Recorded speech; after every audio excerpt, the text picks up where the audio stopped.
Jekk dan il-permess joħroġ ifisser li jkun ta' teddida fuq laqdiet pirotekniċi u teddida l waħda mill-festi tar-raħal ta' Ħall-Qormi pass li jaf jeffettwa lil-laqda tan-nar San Sebastian.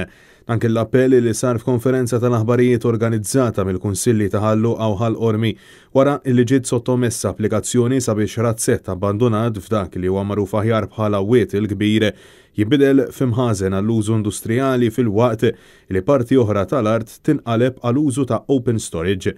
Fil-waqt li bosta saħħu li din l-applikazzjoni ta' teddida l-uniku pulmun ambjentali li hemm bejn il-lokalitajiet ta' Ħall-Qormi u Ħalluqa tal-iżvilupp mistenni jsarraf f'attività industrijali illi tiżdied drastikament fiż-żona, kif ukoll illi Kamra tan-Nar tiġi mwaqfa milli topera.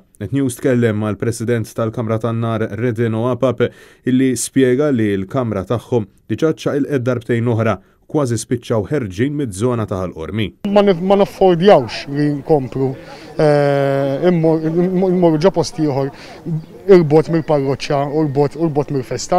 In-nar sabiħ huwa parti mill-kultura Maltija.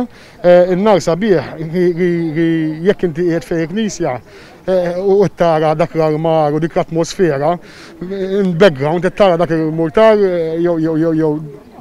jew il-kurur biex inti tkompli żawwar il-festa rej il-patrun tiegħek. U insista li hemm bżonn ta' daqsxejn ta' ħsieb qabel jinħarġu l-permessi bla doċċ fil-waqt li affarijiet bħal dawn qed jaqtgħu qalb il-volontieri milli jissieħbu ma' dawn l-qagħdiet. Jekk ħanibqgħu naqbdu nħorġu l-permessi bra naqħsib għal dawn l-affarijiet, Malta ħanispiċċaw dak li tagħna ħanitilfuh. Dak li jagħmilna Maltin qed jinteref. Veru il-progress huwa sabiħ, imma ċertu punti tara x'għandek u xi bnejt matul dawn is-snin. Jekk ħanibqgħu naqtawhom qalbhom dawn l-artisti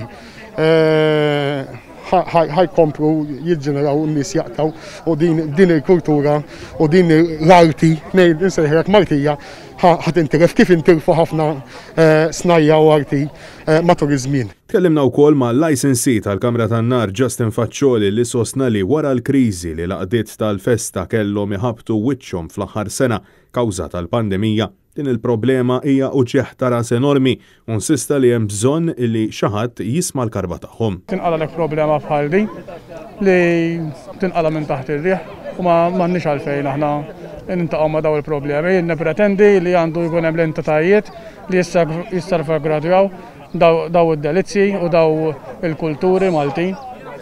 Mhux noqogħdu niġġieldu aħna bħala nies.